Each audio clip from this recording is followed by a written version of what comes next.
പേര് ജോൺസൺ. ഞാൻ ബാംഗ്ലൂരിൽ നിന്ന് വരെയാണ്. ഇവിടെ സാക്ഷ്യം പറയാൻ സാധിച്ചതിന് ഈശോയ്ക്കും അമ്മ മാതാവുക്കും നന്ദി. ഞങ്ങൾ 6 വർഷം മുമ്പേ വന്നിവിടെ ഉടമ്പടി ചെയ്തതായിരുന്നു.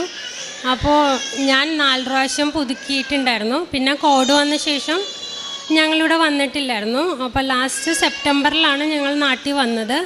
ആ സമയത്ത് ഞാനിവിടെ എൻ്റെ ഉടമ്പടി പുതുക്കാൻ വേണ്ടി വന്നു. ആ സമയത്ത് എൻ്റെ ഹസ്ബൻഡിന് ഈ പ്രാർത്ഥനാ രീതികളും ഈ രീതിയിലുള്ള പ്രാർത്ഥിക്കുകയല്ല, പള്ളിയിൽ പോയി എല്ലാ കാര്യങ്ങളും ഇഷ്ടമാണ്. പക്ഷേ ഈ ഉടമ്പടിയിലുള്ള ഈ കാര്യങ്ങളൊക്കെ എന്നെ കൊണ്ട് ഫോളോ ചെയ്യാൻ പറ്റില്ല, എനിക്കത് ഇഷ്ടമല്ല. അപ്പോൾ അതുകൊണ്ട് എൻ്റെ പേര് അതിൽ നിന്ന് വെട്ടണം, നീ വേണമെങ്കിൽ ഇഷ്ടമാണെങ്കിൽ അത് പുതുക്കിക്കോ എന്ന് പറഞ്ഞു. എന്നിട്ട് എന്നെ ബലമായിട്ട് നിർബന്ധമായിട്ട് അതിൽ നിന്ന് ഉടമ്പടിയിൽ നിന്ന് പേര് കട്ട് ചെയ്യിച്ചു, ജോൺസൻ്റെ പേര് കട്ട് ചെയ്യിച്ചു. ഞാൻ എന്നിട്ട് പുതുക്കിയിട്ട് പോയി. അതിനുശേഷം 1 മാസം ആയപ്പോൾ ജോൺസൻ്റെ ജോലിയിൽ പ്രശ്നങ്ങളായി. US പ്രൊജക്റ്റ് കുറച്ച് പ്രോബ്ലമായിട്ട് അത് ക്യാൻസലായി. അതിനുശേഷം പല ഓപ്പർച്യൂണിറ്റീസൊക്കെ വരുന്നുണ്ട്. അപ്പോൾ എല്ലാം വരുന്നുണ്ടെങ്കിലും ഒന്നും കൺഫേം ആണില്ല. അതിനുശേഷം ആ കമ്പനി തന്നെ യൂറോപ്പിലെ ഒരു ഓപ്പണിംഗ് കൊടുത്തു. അപ്പോൾ അവർക്ക് അത് റെസ്യൂമൊക്കെ ഇഷ്ടപ്പെട്ടു, ബഡ്ജറ്റിന് പോയി. എന്നാലും അതിൻ്റെ ബഡ്ജറ്റ് മീറ്റിംഗ് പോസ്റ്റ്പോണ്ട് ആയിക്കൊണ്ടിരിക്കുവാണ്, നമുക്കത് കൺഫേം ആകുന്നില്ല. അതിനുശേഷം ഒത്തിരി നാളായി കമ്പനി നമുക്ക് വെറുതെ ശമ്പളം തന്നുകൊണ്ടിരിക്കുവാണ്, ജോലി ചെയ്യുന്നില്ലല്ലോ, പ്രൊജക്റ്റ് ഓൾറെഡി ക്യാൻസലായി. ആ സമയത്ത് ജോൺസൺ പറഞ്ഞു എനിക്ക് ഉടമ്പടി ചെയ്യണം, ഞാൻ വന്ന് ഉടമ്പടി ചെയ്യാമെന്ന് പറഞ്ഞു. അങ്ങനെ സ്വന്തമായിട്ട് തന്നെ ഉടമ്പടി ചെയ്യണമെന്ന് പറഞ്ഞു. ജാനുവരി 9 ഇവിടെ വന്നു ഉടമ്പടി ചെയ്തു. ഉടമ്പടി ചെയ്ത് പോയ ശേഷം ഞങ്ങൾ പത്രവും ഇതെല്ലാം വാങ്ങിച്ചിരുന്നു. പക്ഷേ ഞങ്ങൾ ബാംഗ്ലൂർ പോയിട്ട് അത് കൊടുക്കാമെന്ന് വിചാരിച്ച് വെച്ചിരുന്നു. അതിനുശേഷം ഇവിടെ ഇടയ്ക്ക് വന്ന് കൊന്ത ചെല്ലിപ്പോയി. അപ്പോൾ ആ സമയത്ത് ജോൺസൻ്റെ കൂടെ ഒരു VP ഉണ്ട്, സുജാത, അവരുടെ ജോലിയും പോയി പ്രശ്നമായിരിക്കുകയാണ്. അപ്പോൾ ഞാൻ നമുക്ക് വേണ്ടിയല്ല അവർക്ക് വേണ്ടി കൂടി പ്രാർത്ഥിച്ചു. അതിനുശേഷം വീട്ടിൽ ചെന്നപ്പോൾ അവരുടെ ജോലി കൺഫേം ആയെന്ന് പറഞ്ഞാൽ അവർ ഫോൺ ചെയ്തു. അപ്പോൾ ജോൺസൻ്റെ യൂറോപ്പിൽ എന്തായെന്ന് ചോദിക്കുമ്പോൾ അത് കൺഫർമേഷനൊന്നും ഇല്ലാണ്ട് ബഡ്ജറ്റ് മീറ്റിംഗ് പോസ്റ്റ്പോണ്ട് ആയിക്കൊണ്ടിരിക്കുവാണ്. അപ്പോൾ നമ്മൾ വേഗം കൊണ്ട് പത്രം ഇവിടെ തന്നെ കൊടുത്തു റെയിൽവേ സ്റ്റേഷനിൽ. പിന്നെ കാരുണ്യ പ്രവൃത്തിയായിട്ട് ഹോസ്പിറ്റലിൽ ഭക്ഷണം വീട്ടിൽ നിന്ന് ഉണ്ടാക്കി കൊടുത്തു. അങ്ങനെ ചെറിയ ഇതായിട്ടൊക്കെ ചെയ്തു. അതിനുശേഷം കമ്പനിയിൽ നിന്ന് തന്നെ വേറെ ഒരു PMOയുടെ പ്രൊജക്റ്റ് മാനേജ്മെൻറ്റ് ഓഫീസറിൻ്റെ പോസ്റ്റിന് വേണ്ടി തന്നു. പക്ഷേ ജോൺസൺ ജോലി ചെയ്യുന്ന ബിസിനസ് ട്രാൻസ്ഫോർമേഷൻ്റെ ഇതിലാണ്, അതുമായിട്ടത് ഒരു ബന്ധമില്ല. അത് വന്നിട്ട് ഗ്ലോബൽ എല്ലാ രാജ്യങ്ങളിലുള്ള വർക്കും പിന്നെ എക്സിക്യൂട്ടീവ് VPയുടെ തൊട്ട് താഴെ വരുന്നതാണ്. അതിലുള്ള കുറച്ച് കാര്യങ്ങൾ മാത്രമേ ജോൺസൺ ചെയ്യുന്ന ജോലിയിലുള്ള എക്സ്പീരിയൻസ് ആയിട്ടുള്ളതുള്ളൂ, ബാക്കിയെല്ലാം അറിയാത്ത കാര്യങ്ങളായിരുന്നു. അപ്പോൾ ഫസ്റ്റ് റൗണ്ട് ഇൻ്റർവ്യൂ കഴിഞ്ഞു. അതിനുശേഷം സെക്കൻഡ് റൗണ്ടിലേക്ക് വിളിച്ചു. അപ്പോൾ ഞങ്ങൾ നന്നായിട്ട് പ്രാർത്ഥിക്കുന്നുണ്ടായിരുന്നു. അതിനുശേഷം തേർഡ് റൗണ്ട് അപ്പോൾ ഞാനിങ്ങനെ ഡേറ്റ് ഇട്ട് മാതാവിനോട് പറഞ്ഞു ഞങ്ങൾ ബാംഗ്ലൂർക്ക് തിരിച്ചു പോകണതിന് മുമ്പ് ഞങ്ങളുടെ ജോലി കൺഫർമേഷൻ ആയിട്ട് പോകണമെന്ന് സാക്ഷ്യം പറഞ്ഞിട്ട്. അപ്പം ഞാനിത് സൺഡേ ആണെന്നൊന്നും ഓർത്തില്ല, ഫെബ്രുവരി 9 ഒരു ഡേറ്റ് പറഞ്ഞിട്ടാണ് പ്രാർത്ഥിച്ചിരുന്നത്. അപ്പോൾ ഫ്രൈഡേ വൈകിട്ടായപ്പോൾ സെക്കൻഡ് റൗണ്ട് കഴിഞ്ഞെങ്കിലും തേർഡ് റൗണ്ട് ആയില്ല. അപ്പോൾ ഇനി ഫ്രൈഡേ ആണ്, സാറ്റർഡേ സൺഡേ അവർക്ക് ഹോളിഡേ ആണ്. അപ്പോൾ ഇനി എന്തായാലും ഫൈനൽ റൗണ്ട് വന്നിട്ട് എക്സിക്യൂട്ടീവ് VP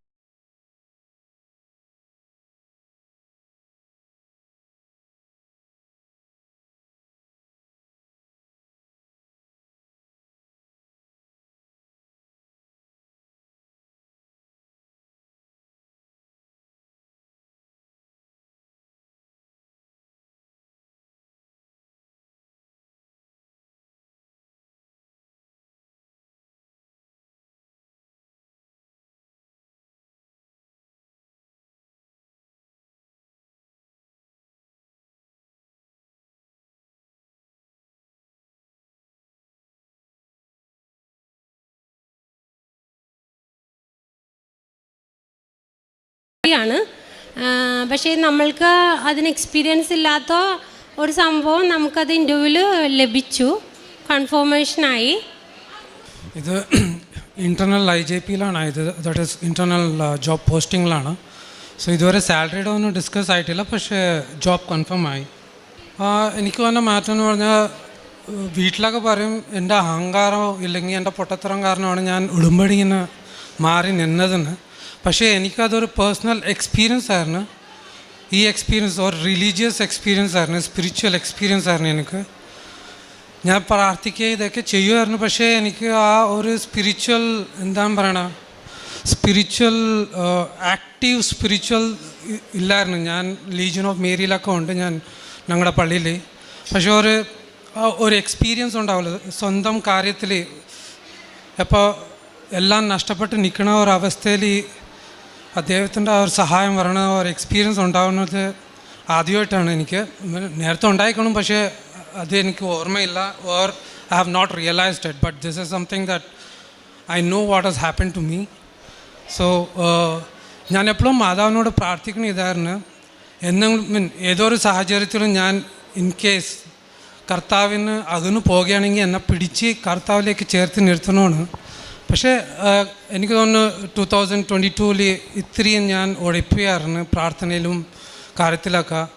അപ്പോൾ എനിക്ക് തോന്നുന്നു ഈ ഒരു എക്സ്പീരിയൻസ് എനിക്ക് മാതാവ് തന്നത് to make me realise that നീ എവിടെ പോയാലും ഞാൻ നിൻ്റെ കൂടെ ഉണ്ട്, നീ ദൈവത്തിന് അകന്നു പോയാലും ഞാൻ നിന്നെ പിടിച്ച് ഞാൻ ദൈവത്തിനോട് ചേർത്ത് നിർത്തും. So thank you so much കർത്താവിനും അമ്മ മാതാവിനും നന്ദി. എല്ലാം മഹത്വം കർത്താവിന്. റോമാക്കാർക്കുള്ള ലേഖനം 2-ാം അധ്യായം 29-ാം തിരുവചനത്തിൽ ഹൃദയത്തിൽ നടക്കുന്ന പരിച്ഛേദനമാണ് യഥാർത്ഥ പരിച്ഛേദനം, അത് ആത്മീയമാണ്, അക്ഷരാർത്ഥത്തിലുള്ളതല്ല. അവന് പ്രശംസ ലഭിക്കുന്നത് മനുഷ്യരിൽ നിന്നല്ല, ദൈവത്തിൽ നിന്നാണ്. ജോയിൻ്റ് ഉടമ്പടി എടുക്കുന്ന ദമ്പതികളുണ്ട്. ഈ ജോയിൻ്റ് ഉടമ്പടിയിൽ നിന്നാണ് ജോൺസൺ ഇനി എനിക്ക് ഈ പ്രാർത്ഥനയൊന്നും പറ്റില്ല, എൻ്റെ പേര് വെട്ടണം എന്ന് പറഞ്ഞ് തൻ്റെ വൈഫിൻ്റെ മാത്രം പേരും വെച്ച് താൻ ഉടമ്പടിയിൽ നിന്ന് മാറി നിന്നു എന്നാണ് നമുക്കിപ്പോൾ കേൾക്കാൻ കഴിഞ്ഞത്. എന്നാൽ അതിനുശേഷം പിന്നീട് തനിക്കുണ്ടായിരുന്ന റെപ്യൂട്ടഡ് ആയിട്ടുള്ള ഒരു ജോലി തനിക്ക് നഷ്ടപ്പെടുന്നു. ജോലിയിൽ ഇല്ലാത്ത ഒരവസ്ഥ, ആരും സഹായിക്കാനില്ലാത്ത അവസ്ഥ, അങ്ങനെ ഒരു 0- എന്ന് തന്നെ പറയാം. ആ ഒരു അവസ്ഥയിലേക്ക് വരുമ്പോൾ ജോൺസൺ റിക്കഗ്നൈസ് ചെയ്യുന്നു എന്നാണ് നമ്മോട് പറഞ്ഞത്. തനിക്കിതിനു മുൻപും കൃപകളൊക്കെ കിട്ടിക്കൊണ്ടിരിക്കുന്ന മകനാണ്, താൻ പ്രാർത്ഥിക്കുന്ന വ്യക്തി തന്നെയാണ്, പല പള്ളിയിലെ പല സംഘടനകളിലുമൊക്കെ താനുണ്ട്. എന്നാൽ നാം കേട്ട തിരുവചനം പോലെ ഹൃദയത്തിൽ നടക്കുന്ന പരിച്ഛേദനം അതാണ് ആത്മാർത്ഥമായിട്ടുള്ളത്, അതിലാണ് ദൈവം പ്രസാദിക്കുന്നത് എന്ന് ഇന്ന് തൻ്റെ ജീവിതത്തെ വിലയിരുത്തുമ്പോൾ ഈ മകന് മനസ്സിലാകുന്നു. തനിക്ക് പിന്നീട് എങ്ങനെയാണ് വീണ്ടും ഉടമ്പടി എടുത്തു, തനിക്ക് പരിചയമില്ലാത്ത ഒരു മേഖല അതാണ് പിന്നീട് തൻ്റെ മുൻപിലേക്ക് തുറക്കുന്നത്. എന്നാൽ അത് ഗ്ലോബൽ ഫോക്കസാണ്. ഇത്രയും നാളും താൻ ചെയ്തുകൊണ്ടിരുന്ന ഒരു ജോലി ആ ഒരു ഫീൽഡല്ല. എങ്കിൽ തന്നെയും തനിക്ക് ആ ഇൻ്റർവ്യൂ അതിലൊക്കെ പാസ്സാകാനായിട്ട് തനിക്ക് കഴിഞ്ഞു. ഇന്ന് തൻ്റെ ജോലി കുറേ കൂടി റെപ്യൂട്ടഡ് ആയിട്ട്, അതായത് എക്സിക്യൂട്ടീവിൻ്റെ തൊട്ടടുത്തുള്ള ആ ഒരു പോസ്റ്റ്, അങ്ങനെയുള്ള ഒരു ഫീൽഡിലേക്കാണ് ഇന്ന് തന്നെ എത്തിച്ചിരിക്കുന്നത്. ഇതെല്ലാം തനിക്ക് തന്നത് തൻ്റെ അഹങ്കാരവും തനിക്ക് അങ്ങനെയൊക്കെയുള്ള ഓരോ കാര്യങ്ങളുണ്ടെന്ന് മറ്റുള്ളവർ പറയുമ്പോൾ തനിക്കതൊന്നും ഒത്തിരി ബോധ്യപ്പെട്ടിരുന്നില്ല. എന്നാൽ ഇന്ന് തനിക്കതൊക്കെ ബോധ്യപ്പെടുകയാണ്. ദൈവത്തെ സ്നേഹിക്കുന്നവർക്ക്, അവിടുത്തെ പദ്ധതി അനുസരിച്ച് വിളിക്കപ്പെട്ടവർക്ക് സകലവും നന്മയ്ക്കായി പരിണമിപ്പിക്കുന്നു. റോമ 8 നമുക്ക് കാണാൻ കഴിയുന്ന തിരുവചനങ്ങളാണ്. ഇന്നതെല്ലാം മനസ്സിലാക്കി ഇവിടെ വന്ന് ഉടമ്പടി എടുത്ത് പിന്നീട് തൻ്റെ ജീവിതത്തിൽ ലഭിച്ച ജോലിയും തനിക്ക് വന്ന ആത്മീയമായ ഉണർവും ഉൾക്കാഴ്ചയും അതൊക്കെ തന്നെ എത്രമാത്രമാണ് കൂടുതൽ നന്ദിയുള്ള ജീവിതം നയിക്കുവാനായിട്ട് തനിക്ക് സാധ്യതകൾ നൽകുന്നതെന്നാണ് ജോൺസൺ ഇവിടെ പങ്കുവയ്ക്കുക. ഈ കുടുംബത്തെ ദൈവം കൂടുതൽ അനുഗ്രഹിക്കട്ടെ. കരങ്ങളടിച്ച് നമുക്ക് ദൈവത്തെ മഹത്വപ്പെടുത്താം. ഈശോയെ നന്ദി, ഈശോയെ സ്തുതി, ഈശോയെ ആരാധന. പേര് അർച്ചന നെറ്റോ. ഇതെൻ്റെ ഹസ്ബൻഡ് ജോൺ കെ നെറ്റോ. ഇത് ഞങ്ങളുടെ മകൻ അമ്മ മാതാവ് തിരുക്കുമാരിൽ നിന്ന് ഞങ്ങൾക്ക് വാങ്ങിച്ചു തന്ന പൊന്നുമോൻ, അവൻ്റെ പേര് ആരൺ, അഹറോൺ എന്ന നെയിമാണ് അവൻ ഇട്ടേക്കുന്നത്, ബൈബിളിലെ നെയിമാണ് ഇട്ടേക്കുന്നത്. അപ്പോൾ എൻ്റെ മോൻ, ഞങ്ങൾക്ക് അമ്മ മാതാവ് തിരുക്കുമാരനിലൂടെ പൊന്നുമോനെ നൽകിയ സാക്ഷ്യം പറയുന്നതിന് വേണ്ടിയാണ് ഞാൻ ഈ അൾത്താരയിൽ ദൈവനാമ മഹത്വപ്പെടുത്തുന്നതിനായി വന്നിരിക്കുന്നത്. ഞങ്ങളുടെ കല്യാണം എന്ന് പറയുന്നത് ഞങ്ങൾ ലേറ്റ് മാരേജ് ആയിരുന്നു. 2019 ഞങ്ങളുടെ വിവാഹം.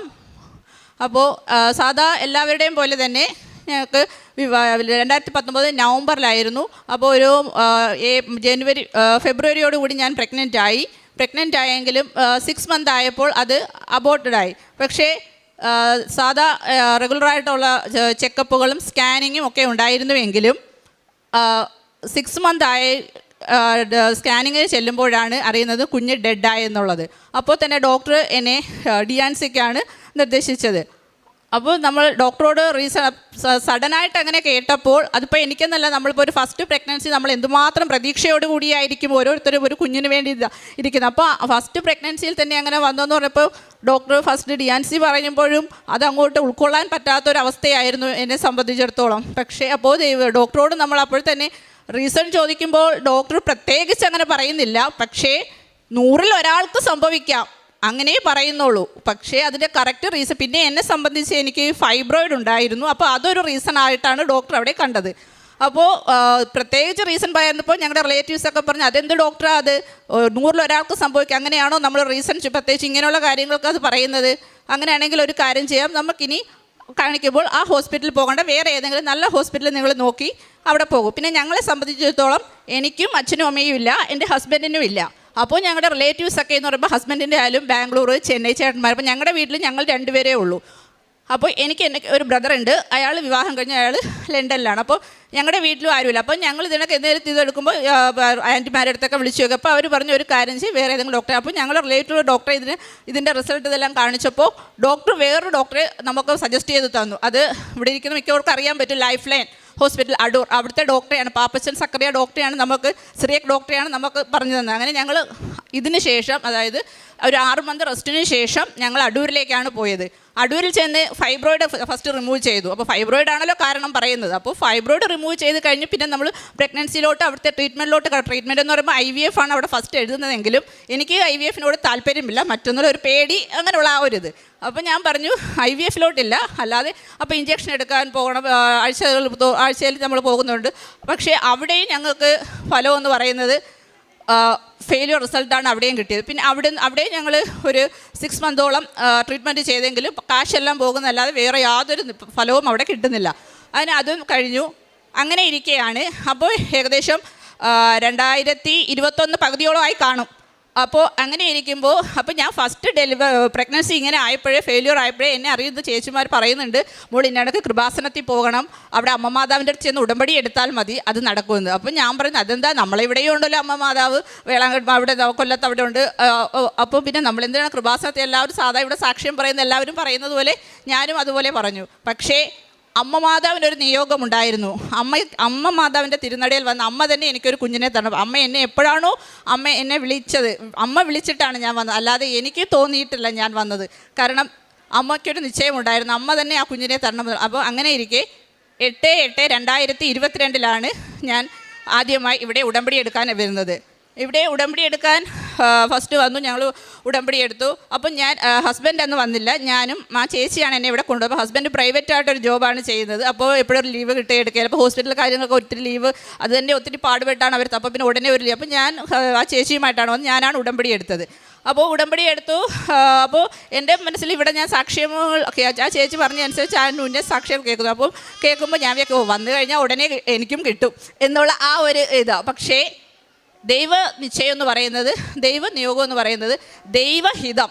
പക്ഷേ ഞാൻ ആദ്യം പ്രാർത്ഥിക്കുമ്പോൾ എപ്പോഴും എൻ്റെ ഇഷ്ടം, എനിക്ക് എന്നുള്ള ഒരു ഇതാണ്. പക്ഷേ ഉടമ്പടി എടുത്തതിന് ശേഷം ഞാൻ ഇനി എന്ത് സങ്കടങ്ങൾ, എന്ത് പ്രശ്നങ്ങൾ, എന്ത് തന്നാലും, കാരണം എനിക്കും എൻ്റെ അനിയൻ ഞങ്ങൾ പ്രതീക്ഷിക്കാത്ത സമയത്താണ് ഞങ്ങളുടെ അച്ഛനെ നഷ്ടപ്പെടുന്നത്, ആദ്യം അമ്മയെ നഷ്ടപ്പെട്ടു, പിന്നെ അച്ഛനെ നഷ്ടപ്പെട്ടു. അതെല്ലാം ഞാൻ ഓവർകം ചെയ്തു വന്നു. അന്നെല്ലാം ഈശോയാണ് അന്ന് കൂട്ടായിട്ട് ബൈബിളുമാണ് എൻ്റെ. പക്ഷേ ഇത്രയധികം ഞാൻ അതിൽ കൂടുതലായിട്ട് ആഴത്തിൽ ആയിരുന്നില്ല. പക്ഷേ ഉടമ്പടിയിലൂടെ എന്താണ് ബൈബിൾ, എന്താണ് വചനം, ആ വചനം ദൈവനാമം, നമ്മൾ ബൈബിളിലെ ഓരോ വാക്യങ്ങളും എന്ന് പറയുന്നത് ദൈവം നമ്മളോട് വചനത്തിലൂടെ അരുൾ ചെയ്തതാണ്. നമ്മളുടെ എന്ത് നിയോഗം, നമ്മളുടെ എന്ത് വിഷമഘട്ടങ്ങൾ അല്ലെങ്കിൽ സന്തോഷമാകട്ടെ എന്താകട്ടെ, അച്ഛൻ ഇപ്പോൾ ഈ ഇടയ്ക്കുള്ള ധ്യാനത്തിൽ ടോക്കിലൂടെയാണ് അച്ഛൻ പറയുന്നത്, നമ്മൾ ഫസ്റ്റ് മനസ്താപ പ്രകരണം ചൊല്ലി വിശ്വാസ പ്രമാണം ചൊല്ലിയതിന് ശേഷം നമ്മൾ എന്താണോ ആഗ്രഹിക്കുന്നത് അത് മനസ്സിൽ ആഗ്രഹിച്ചിട്ട് ബൈബിൾ തുറക്കും. അപ്പം നിങ്ങൾക്ക് ആവശ്യമുള്ളതായിരിക്കും ഈശോ നിങ്ങളോട് സംസാരിക്കുന്നത്. അപ്പോൾ അതുവരെ ഞാനും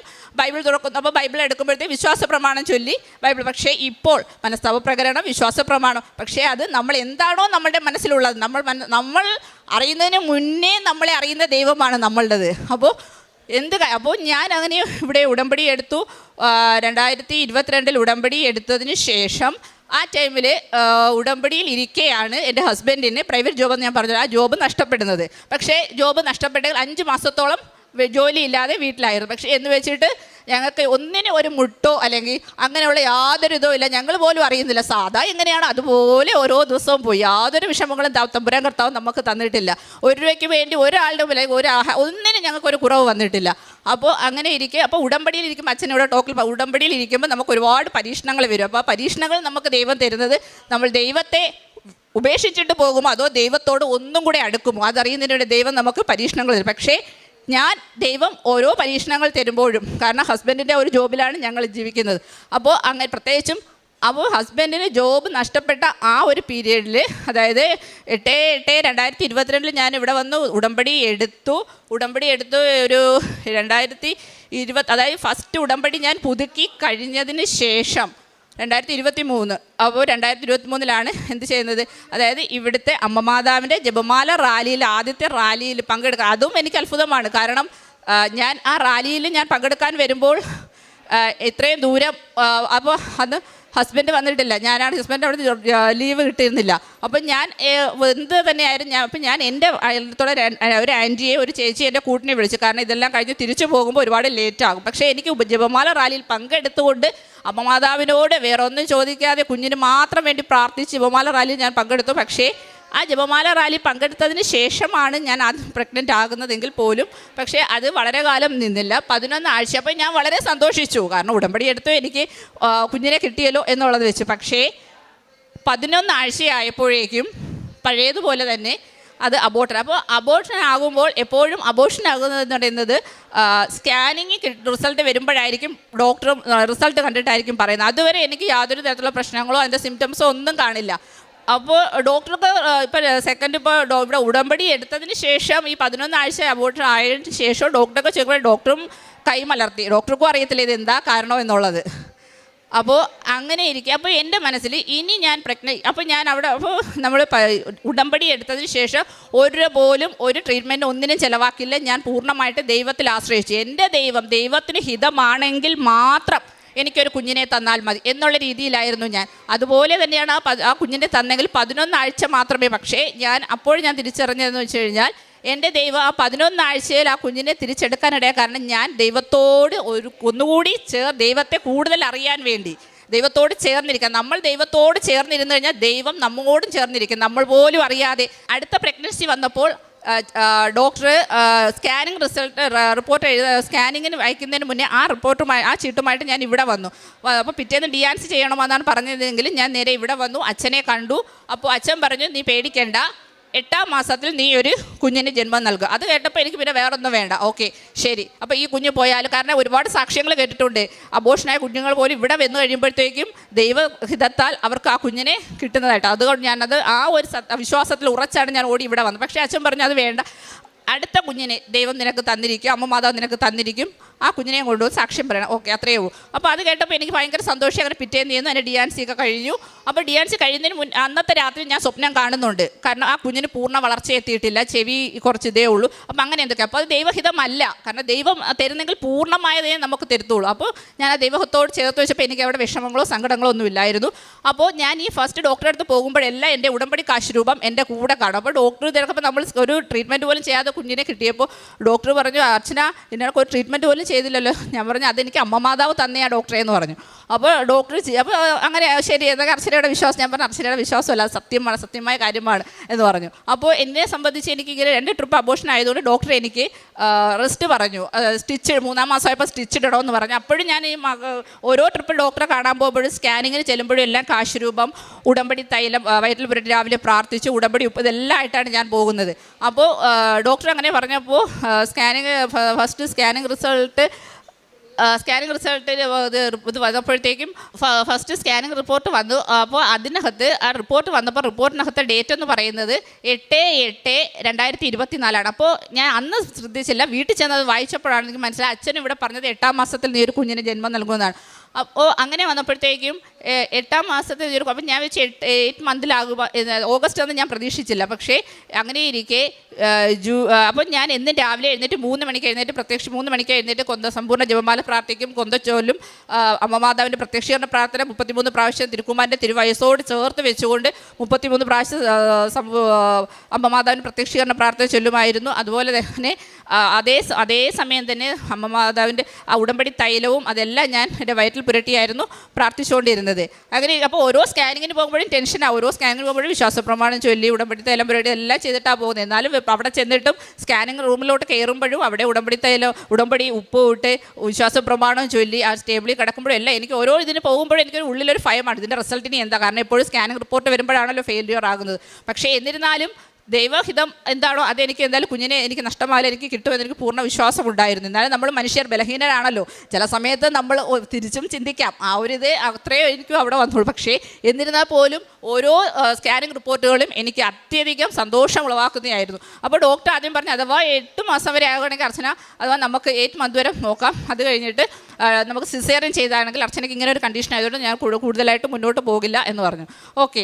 അപ്പോൾ പക്ഷേ എനിക്ക് അമ്മ മാതാവ് ഇവിടെ പറഞ്ഞ ഡേറ്റ് എൻ്റെ മനസ്സിലുണ്ട്, ഓഗസ്റ്റിലാണ് പറയുന്നത്. പക്ഷേ ഞാൻ പറഞ്ഞിരുന്നു എനിക്ക് ഹസ്ബൻഡ് ഞങ്ങൾക്ക് അമ്മയും 2 പേർക്കും ഇല്ല എന്നുള്ളത്. അപ്പോൾ ഒരു ജൂലൈ 15 എനിക്ക് ഞങ്ങൾക്ക് ഒരു ഇതിൻ്റെ സിംറ്റംസും പെയിൻസും കാര്യങ്ങളും ഒക്കെ വന്നു.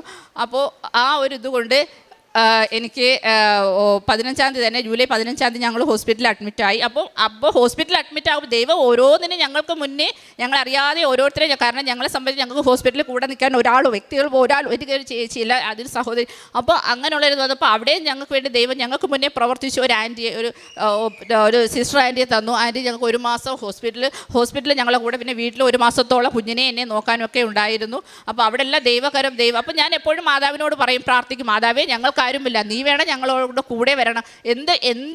എന്തിന് പുറത്തോട്ട് ഇറങ്ങി അല്ലെങ്കിൽ വീട്ടിൽ തന്നെ ആയാലും ഹോളിൽ ഈശോയുടെയും മാതാവിൻ്റെ രൂപ ഇരിപ്പുണ്ട്. അവിടെ മാതാവ് എന്തിനാലും എൻ്റെ ഇടതും വലതുമായിട്ട് നിങ്ങൾ 2 പേരും എവിടെ പോകാനിറങ്ങിയാലും വീട്ടിലായാലും എപ്പോഴും ഏത് മണിക്കൂറിൽ ഏത് സമയത്തും ഏത് നേരത്തും മാതാവിനോട് ഈശോയോടും കൂടെ കൂട്ടുപിടിച്ചാണ് ഞാൻ. അപ്പോൾ ആ ഒരു സമയത്ത് ഞങ്ങൾക്ക് അങ്ങനെ ഒരു ആൻറ്റിയെ തന്നു. അപ്പോൾ അവിടെയും ഞങ്ങൾക്ക് പ്രശ്നങ്ങളില്ലാതെ പോയി. അപ്പോൾ ഹോസ്പിറ്റലിൽ പോകുമ്പോഴും ഞാൻ ഈ ഉടമ്പടി തൈലം, ഉടമ്പടി ഉപ്പ്, മാതാവിൻ്റെ ഫോട്ടോ ഇതെല്ലാമായിട്ടാണ് ഞാൻ കാശുരൂപ ഇതെല്ലാമായിട്ടാണ് ഹോസ്പിറ്റലിൽ അഡ്മിറ്റ് ആകാൻ പോകുന്നത്. അപ്പോൾ എൻ്റെ റൂമിൽ ഞാൻ കിടക്കുന്ന റൂമിൽ മാതാവിൻ്റെ രൂപം ഫോട്ടോ വെച്ചിട്ടുണ്ട്.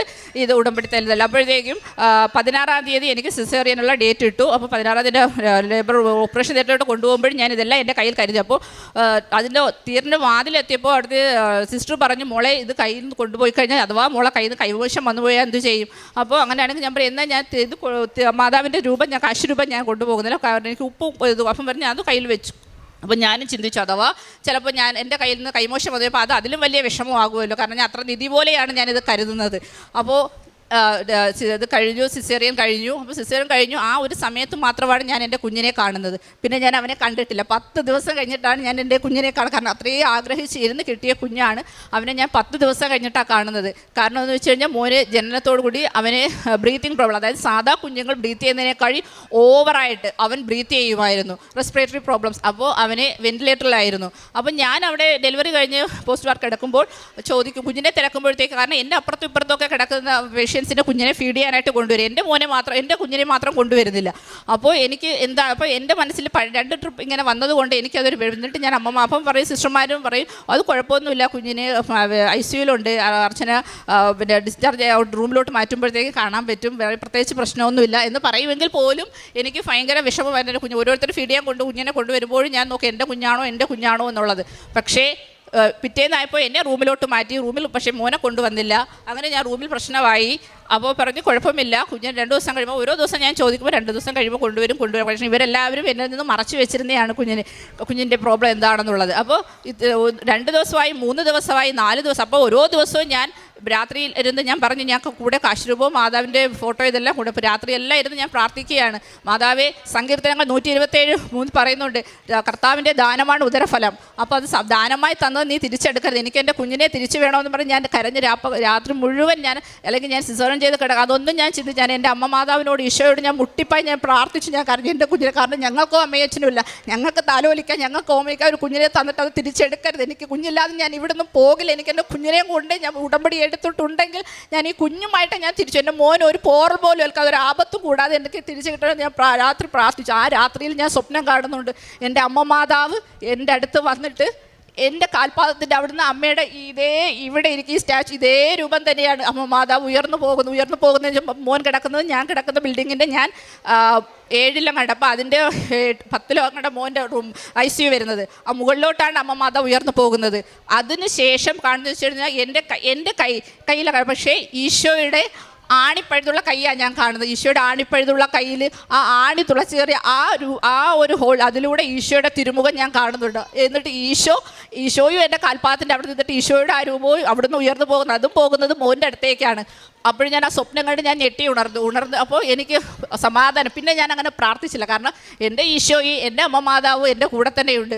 അമ്മയും ഈശോയും മോൻ്റെ അടുത്ത് പോയിട്ട് ഇനി ഞാനെന്താ പേടിക്കാൻ. അപ്പോൾ പിറ്റേന്നപ്പോൾ ഹസ്ബൻഡിനെ ഡോക്ടറെ വിളിപ്പിച്ചു. അപ്പോൾ പറഞ്ഞു, പിന്നെ ഇപ്പോൾ കുഴപ്പമില്ല, മോനെ വെന്റിലേറ്ററിൽ നിന്ന് മാറ്റാം, ICUലോട്ട് നമ്മൾ ഒബ്സർവേഷനിലിട്ടേ. അപ്പം ഹസ്ബൻഡ് വന്ന് പറഞ്ഞപ്പോൾ ഞാൻ പറഞ്ഞു ഇന്ന കണക്ക്. അപ്പോൾ ഞാൻ പറഞ്ഞു, അല്ലെങ്കിൽ എനിക്കതറിയായിരുന്നു ഇന്ന് അവിടെ എന്തെങ്കിലുമൊക്കെ സംഭവിക്കും, കാരണം അമ്മ മാതാവ് ഈശോ എൻ്റെ അടുത്ത് വന്ന് എൻ്റെ മോൻ്റെ അടുത്ത് പോകുന്നത് ഞാൻ അറിഞ്ഞു എന്ന് പറഞ്ഞു. അപ്പോൾ 10 ദിവസം കഴിഞ്ഞപ്പോഴത്തേക്കും ഞങ്ങൾ മോനുമായിട്ട് ഡിസ്ചാർജായി വീട്ടിൽ വന്നു. പിന്നെ ഇന്ന് ഈ നിമിഷം വരെ മോന് പ്രത്യേകിച്ച് വേറെ പ്രശ്നങ്ങളോ യാതൊന്നുമോ മകനുമില്ല. ഞങ്ങൾ നല്ല സന്തോഷവും അമ്മ മാതാവ് തന്ന പൊന്നു മോനുമായിട്ട് യാതൊരു കുഴപ്പവുമില്ല, സന്തോഷത്തോടു കൂടി ദൈവത്തിനും അമ്മ മാതാവിനും കോടാനുകോടി നന്ദി, ഞങ്ങൾക്കൊരു കുഞ്ഞിനെ തന്ന് അനുഗ്രഹിച്ചതിന്. അതുപോലെ തന്നെ എനിക്ക് അടുത്ത് പറയാനുള്ളതെന്ന് പറയുന്ന സാക്ഷ്യം എന്ന് പറയും, ഇതാണ് എൻ്റെ ഏറ്റവും വലിയ സാക്ഷ്യം. അതാണ് എൻ്റെ ആത്മാവ് എന്ന് പറയുന്ന സാക്ഷ്യമാണ്, എൻ്റെ കുഞ്ഞിനെ എൻ്റെ അമ്മ മാതാവ് ഈശോ എനിക്ക് തന്നത്. രണ്ടാമത്തെ സാക്ഷ്യം എന്ന് പറയുന്നത്, ഞങ്ങൾ ഉടമ്പടിയിൽ ഇരിക്കെ തന്നെ ഞാൻ ഈ DNC 2ാമത് ചെയ്യുന്ന ടൈമിൽ ഹസ്ബൻഡിന് ഉള്ള ജോലി നഷ്ടമാവുകയാണ് 5 മാസം വരെ. അപ്പോൾ ആ സമയത്തും ഞങ്ങൾ ഇവിടെ വന്ന് അച്ഛനെ കാണുകയും അച്ഛനെ പ്രാർത്ഥിക്കുകയും ചെയ്തതിൻ്റെ ഫലമായിട്ട് അച്ഛനൊരു കാശുരൂപം തന്നിരുന്നു അമ്മ മാതാവിൻ്റെ. അതിനുശേഷം ഹസ്ബൻഡ് ഇൻ്റർവ്യൂവിന് പോവുകയും അത് സാധാ ഇരുന്ന ജോലിനേക്കാൾ ഉയർന്ന ശമ്പളത്തോടു കൂടി ഒരു ജോലി നൽകി അമ്മ മാതാവും തമ്പുരാനും അനുഗ്രഹിച്ചു. ഇനി അടുത്തത് എനിക്ക് സാക്ഷ്യം പറയാനുള്ളതെന്ന് പറയുന്നത് എൻ്റെ വസ്തു സംബന്ധമായിട്ടൊരു സാക്ഷ്യമാണ്. കാരണം വെച്ചാൽ നീലംപുരയുടെ മകൻ, നമുക്കിപ്പോൾ എല്ലാവർക്കും അറിയാം, നമ്മളിപ്പോൾ ഗവൺമെൻറ്റിൽ എന്തെങ്കിലും ഒരു കാര്യത്തിന് ചെന്ന് കഴിഞ്ഞാൽ നാളെ നടക്കാനുള്ളതാണെങ്കിൽ അവർ പറയും മറ്റന്നാൾ വാ, അല്ലെങ്കിൽ അടുത്ത മാസം വാ, ഇപ്പോൾ പറ്റത്തില്ല എന്ന്. അതുപോലെ തന്നെ അവർ എന്നോടും പറഞ്ഞു, ഇതിപ്പോൾ ഒന്നും നടക്കില്ല, ഒരു 1.5 വർഷം കഴിയും കേട്ടോ എന്ന് പറഞ്ഞു. അപ്പം ഞാൻ പറഞ്ഞില്ല, എനിക്ക് പറ്റത്തില്ല, എനിക്ക് എത്രയും പെട്ടെന്ന് അത് പറ്റത്തില്ല കേട്ടോ, ഇയാളെ കഴിയും മുന്നേ തന്ന ഒരു ആപ്ലിക്കേഷനൊക്കെ ഇവിടെ കിടക്കും, അപ്പോൾ ഇങ്ങനെ ഇയാൾക്ക് തരുന്നത്. ഞാൻ പറഞ്ഞു ശരി. അവർ ഞാൻ പോയില്ല, അവിടെ തന്നെ ഇരുന്നു. അവിടുത്തെ പക്ഷേ ഞാൻ എവിടെ പോയാലും എൻ്റെ കയ്യിൽ കാശ് രൂപം കാണും, ഉടമ്പടി ഉപ്പും കാണും. ഇതിലൊക്കെ ഉപരി ഞാൻ വീട്ടിൽ നിന്ന് ഇറങ്ങുമ്പോൾ വിശ്വാസ പ്രമാണം പ്രാർത്ഥിച്ച് ഈശോ മാതാവിനോട് ചോദിച്ചിട്ടല്ലാതെ ഉൽപ്പത്തി 24:42 പ്രാർത്ഥിച്ചല്ലാതെ ഞാൻ എങ്ങും ഇറങ്ങില്ല. അപ്പോൾ ഞാൻ അവിടെ വൈകുന്നേരം വരെ അവിടെ നിന്ന് അന്ന് എന്നാണോ ഞാൻ അവിടെ ഫസ്റ്റ് വില്ലേജിൽ കാലുകുത്തുന്ന ആ ഒരു കാര്യത്തിന് വേണ്ടി ആ വില്ലേജ് ഓഫീസർ അന്ന് തന്നെ ഞാൻ എന്ത് ചെയ്തു, എൻ്റെ വീട്ടിന് അവിടെ കൊണ്ടുവന്ന് വസ്തു അതെല്ലാം കാണിച്ചു. പിറ്റേന്ന് അപ്പോൾ എന്നിട്ടും അവർ അത് നീക്കിയിട്ടില്ല. പിറ്റേന്ന് ഞാൻ അവിടെ വില്ലേജ് ഓഫീസിൽ വന്നു വീണ്ടും ഞാൻ വിശ്വാസ പ്രമാണം ചൊല്ലി ഉപ്പിട്ട് പ്രാർത്ഥന ഫലമായിട്ട് അവിടെ നിന്ന് എനിക്ക് ആ പേപ്പർ പെട്ടെന്ന് കിട്ടുകയും അതും കൊണ്ട് ഞാൻ ഇവിടെ കളക്ട്രേറ്റിൽ വരികയും, കളക്ട്രേറ്റിലും എനിക്ക് ഇതുപോലെയായിരുന്നു, ഇയാൾക്ക് മുന്നേ വന്നതൊക്കെ ഇവിടെ കിടപ്പുണ്ട്, ഇതെങ്ങനെ നടക്കുക. അവിടെയും ഞാൻ എൻ്റെ ഈശോ, എനിക്ക് വേറെ ആരും ഇല്ല, അപ്പം ഞാൻ എൻ്റെ ഈശോയും എൻ്റെ അമ്മ മാതാവിനും തന്നെയാണ് ഞാൻ കൂട്ടുപിടിച്ച് പോകുന്നത്. അവിടെയും ഞാൻ ഈശോയെ എൻ്റെ അമ്മ മാതാവിനെ മുന്നേ വിട്ടു. സഞ്ചാരി മാതാവാണ്. ഞാൻ വീട്ടിൽ രാവിലെ പ്രത്യക്ഷീകരണ പ്രാർത്ഥന പ്രാർത്ഥിക്കുമ്പോൾ പോലും പ്രാർത്ഥിക്കുന്നത് വെച്ചാൽ, സഞ്ചാരി മാതാവേ, നീ കൃപാസനത്തിൽ നിന്ന് ഇറങ്ങി സഞ്ചരിച്ച് എൻ്റെ വീട്ടിൽ നിന്ന് എന്നെക്കാളും മുന്നേ ഞാൻ എന്ത് നിയോഗത്തിനാണോ ഇന്ന് ഈ വീട്ടിൽ നിന്ന് ഇറങ്ങി പുറപ്പെടുന്നത് അവിടെ വന്ന് നീ അതെല്ലാം ക്ലിയർ ചെയ്ത് എനിക്ക് തരണം അമ്മേ എന്നാണ് ഞാൻ പ്രാർത്ഥിക്കുന്നത്. അതുപോലെ തന്നെ ഞാൻ ചെല്ലുന്നതിന് മുന്നേ എനിക്കുള്ള കാര്യങ്ങളെല്ലാം അമ്മ മാതാവ് അവിടെ ഒതുക്കി കഴിയും. അപ്പോൾ അതിനുശേഷം ആ കളക്ടറേറ്റിൽ നിന്ന് എനിക്ക് താമസിച്ച് കിട്ടാമെന്ന് പറഞ്ഞ ആ പേപ്പർ അത് എനിക്ക് അവിടെ നിന്ന് കിട്ടുകയും അതുപ്രകാരം എനിക്ക് ഞാൻ തിരിച്ചത് വില്ലേജിൽ കൊണ്ട് കൊടുക്കുകയും, അപ്പോൾ വില്ലേജിൽ നിന്ന് എനിക്ക് അവർ 1.5 വർഷം എന്ന് പറഞ്ഞ കാര്യം എനിക്ക് 3 മാസം കൊണ്ട് അമ്മമാതാവ് തിരുക്കുമാരനിലൂടെ എനിക്ക് നേടിത്തന്നു. അമ്മയ്ക്കും തിരുക്കുമാരനും കോടാനുകോടി നന്ദി. കാരുണ്യ പ്രവർത്തികളായിട്ട് ഹോസ്പിറ്റലിൽ പോയി ആളുകളെ കാണുക, രോഗികളെ സന്ദർശിക്കുക, അവർക്ക് ആഹാരം വാങ്ങി കൊടുക്കുക. അതുപോലെ തന്നെ നമ്മുടെ വഴിയരികിലിരിക്കുന്ന ഭിക്ഷ യാചിച്ചിരിക്കുന്ന അവർക്ക് ആഹാരം വാങ്ങി കൊടുക്കുക. അതുപോലെ വസ്ത്രങ്ങൾ കൊടുക്കുക. വീട്ടിൽ വരുന്നവർ എന്തെങ്കിലും അഗതി മന്ദിരത്തിൽ നിന്ന് അല്ലാതെയൊക്കെ വീട്ടിലൊക്കെ ആളുകൾ വന്നാലും അവരെന്തിനാണോ വന്നത് അവർ വരുന്നതിന് അപ്പോഴേ എനിക്ക് പെട്ടെന്ന് എൻ്റെ മനസ്സിൽ വരുന്നത് അവരല്ല നിൽക്കുന്നത്, എൻ്റെ മുന്നിൽ നിൽക്കുന്ന ഈശോയാണ്. ഞാൻ ഉടുത്തില്ല, അല്ലെങ്കിൽ ഞാൻ ആഹാരം കഴിച്ചില്ല, നീ എന്നെ ഉടുപ്പിച്ചു. അപ്പോൾ ആര് വീട്ടിൽ എന്തിനു വന്നാലും എൻ്റെ മനസ്സിൽ ആ വരുന്നവരെ പ്രതിരൂപമല്ല വരുന്നത്, ഈശോയാണ് ആ നിൽക്കുന്നത്. അപ്പോൾ അങ്ങനെ നമ്മൾ കാണുമ്പോഴത്തേക്കും നമ്മൾ അറിയാതെ, കാരണം നമ്മളറിയാതെ നമ്മളെ തമ്പുരാൻ നമുക്ക് തരുന്നുണ്ടെങ്കിൽ ആ തരുന്നതിൻ്റെ ഒരു വിഹിതം അതില്ലാതെ വരുന്നവന് നമ്മൾ കൊടുക്കുന്നതിൽ അതിനേക്കാൾ വലിയൊരു പുണ്യപ്രവൃത്തി വേറൊന്നുമില്ല. പിന്നെ അത് കഴിഞ്ഞിട്ട് എൻ്റെ പ്രേക്ഷിത പ്രവർത്തനം എന്ന് പറയുന്നത് പത്രം. ആദ്യം ഇപ്പോൾ ഇവിടെ എല്ലാവരും പറഞ്ഞതുപോലെ പത്രം എനിക്കും കൊടുക്കാൻ ഒരു മടിയും ചമ്മലും ഒക്കെ ആയിരുന്നു. പക്ഷേ ആദ്യം ഞാൻ എൻ്റെ അയൽഭവനങ്ങളിലൊക്കെയാണ് കൊടുത്തിരുന്നത്. അപ്പോൾ അച്ഛനിവിടെ പറയും അങ്ങനെ കൊടുത്തിട്ട് കാര്യമില്ല.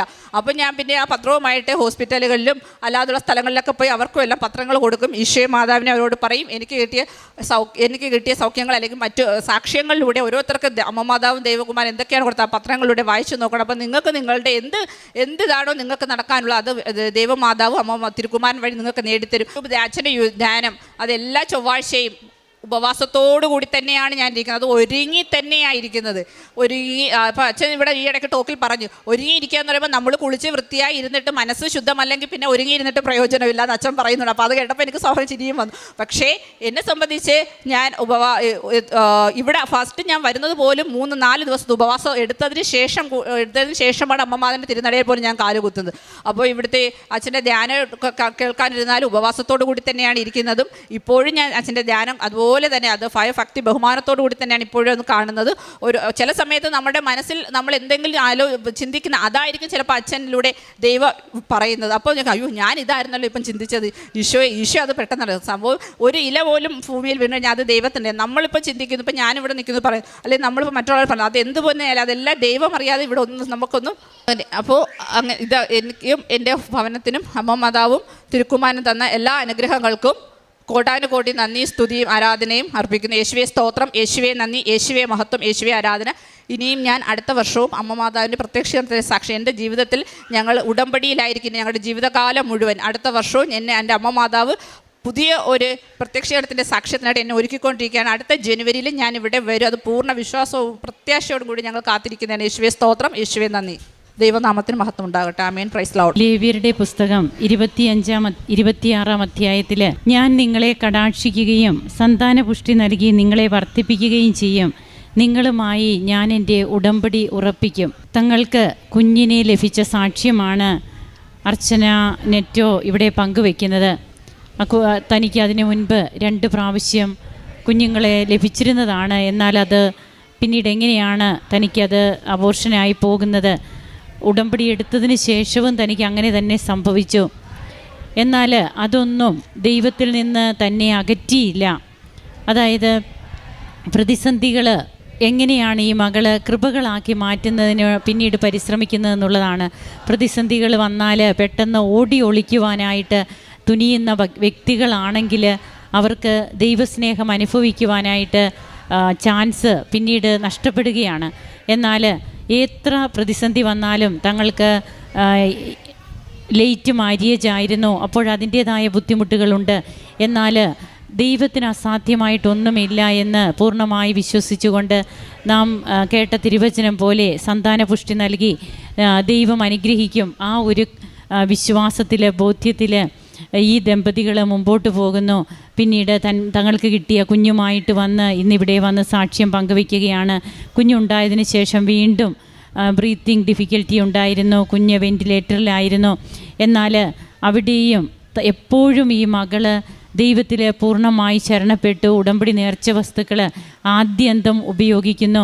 പരിശുദ്ധ അമ്മയുടെ സാന്നിധ്യം, ഈശോയുടെ സാന്നിധ്യം അത് തനിക്ക് എങ്ങനെയാണ് ഹോസ്പിറ്റലിൽ തൻ്റെ മുറിയിൽ തനിക്ക് അനുഭവിക്കുവാൻ സാധിച്ചത്? അതിൻ്റെ പിറ്റേ ദിവസം മകന് യാതൊരു പ്രോബ്ലവും ഇല്ല എന്ന് പറഞ്ഞ കുട്ടിയെ പിന്നീട് വെൻറ്റിലേറ്ററിൽ നിന്ന് മാറ്റുന്നു. തനിക്ക് അങ്ങനെ തൻ്റെ കുഞ്ഞിൻ്റെ കൂടെ ദിവസങ്ങൾ ചിലവഴിക്കുവാനായിട്ട് പിന്നീട് സാധിച്ചു. അതുപോലെ ഹസ്ബൻഡിനെ നഷ്ടപ്പെട്ട ജോലി, തങ്ങൾക്ക് 1.5 വർഷമെങ്കിലും എടുക്കുമെന്ന് പറഞ്ഞ തങ്ങളുടെ വസ്തുവിൻ്റെ പ്രശ്നം, അതെല്ലാം 3 മാസത്തിനുള്ളിൽ തന്നെ പരിഹരിക്കപ്പെടുന്നു. എവിടെയും താൻ തോറ്റുകൊടുക്കാൻ തയ്യാറായിരുന്നില്ല. എൻ്റെ കൂടെ അമ്മയും ഈശോയുമുണ്ട്, അതുകൊണ്ട് ഈ പറയുന്നതൊന്നുമല്ല നടക്കുക, എൻ്റെ ഈശോയും അമ്മയും പറയുന്നതാണ്. അങ്ങനെ തൻ്റെ ജീവിതത്തിൽ ഇനിയും താൻ സാക്ഷ്യം പറയാൻ വരും.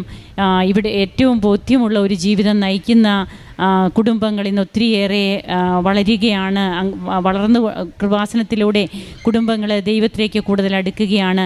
തനിക്കും തൻ്റെ കുടുംബത്തിന് ലഭിച്ച കൃപകൾക്ക് ഈ മകൾ നന്ദി പറയുമ്പോൾ നമുക്കും കരങ്ങളടിച്ച് ദൈവത്തെ ആരാധിക്കാം. യേശുവേ നന്ദി, യേശുവേ സ്തുതി, യേശുവേ ആരാധന.